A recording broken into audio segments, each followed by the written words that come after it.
City என அழைக்கப்படும் திருப்பூர் மாநகராட்சிக்கு உட்பட்ட பல்வேறு வார்டுகளில் வீட்டுக்கு தேவையான தண்ணீர் சீரான இடைவெளியில் முறையாக விநியோகம் செய்வதில்லை.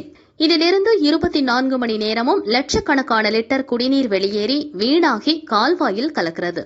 அப்பகுதி முழுவதும் தெப்பம் போல் குடிநீர் தேங்கி நிற்கிறது. குழாய் உடைப்புகளை சரிசெய்து வீணாகும் குடிநீரை குடியிருப்பு வாசிகளுக்கு முறையாக வழங்க மாநகராட்சி நடவடிக்கை எடுக்க வேண்டும் என வலியுறுத்தினர்.